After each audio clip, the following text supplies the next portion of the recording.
Hello, everyone. I want to talk to you today about the topic of drama in relationships. So many of you have heard men say they don't like drama. So just want to kind of share with you in man speak exactly what that means.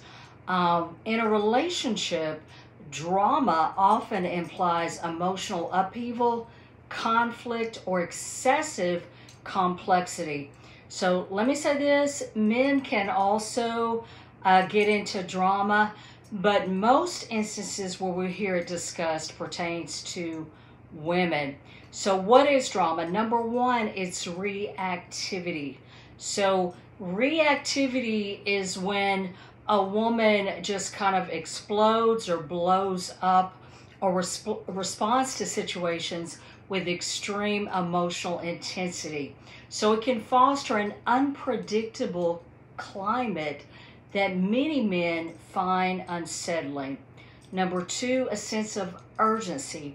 So a woman who constantly is in an urgent state, she's got to fix something, she's got to make it right, comes off to men as instability or chaos, and it puts a strain on the relationship because men like space, they like freedom, they like peace. Number three, insecurity. So insecurity will give rise to jealousy, a constant craving for reassurance, and other behaviors that men might construe as, quote, drama. Men prefer typically a secure relationship that fosters trust, independence, and mutual respect. Now, I'm talking about high quality men, not wounded men when I say that. Number four, childhood woundedness. Unresolved pain from childhood can rise up as, quote, drama. It can lead to unpredictable reactions and intense emotional outbursts that makes it challenging for men to navigate. So the core of this is what I call a wounded little girl. So how does that create drama in a relationship? Well, a wounded little girl refers primarily to the inner child of a woman who has undergone emotional distress or trauma in her early years. So this wounded little girl embodies the unhealed emotional scars and vulnerabilities that can shape adult behavior and relationships. So in a relationship context, the wounded little girl might contribute to creating drama through behavioral patterns rooted in past trauma. For example, unhealed emotional wounds can evoke insecurity, a need for validation, or heightened emotional reactivity. For instance, let's say a little girl's father abandoned her. She's going to have some abandonment issues, and when those feelings are triggered, unless she gets healed, she may react or lash out at her partner or just exhibit kind of a neediness. Number five, unhealed past trauma. So this is correlated to the wounded little girl. So this will create drama in a relationship. It may lead to the projection of past pain. And also, a woman might reveal too much in the early stages or be too needy or clingy. Number six is codependency.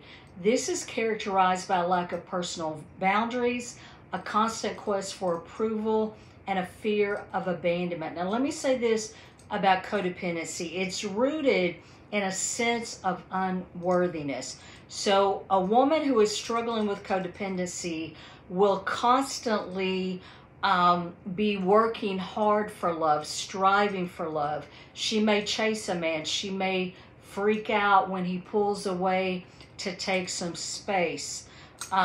She will also enable woundedness to come forth.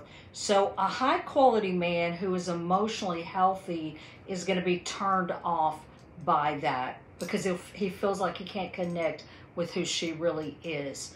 The Ice Queen persona is number 8. So this persona is marked by emotional distance, aloofness, and it looks like drama to men because a woman will open up, but then she'll suddenly pull away because she's got walls. She's got fears. She's basically emotionally unavailable. So this looks like inconsistency to a high quality man.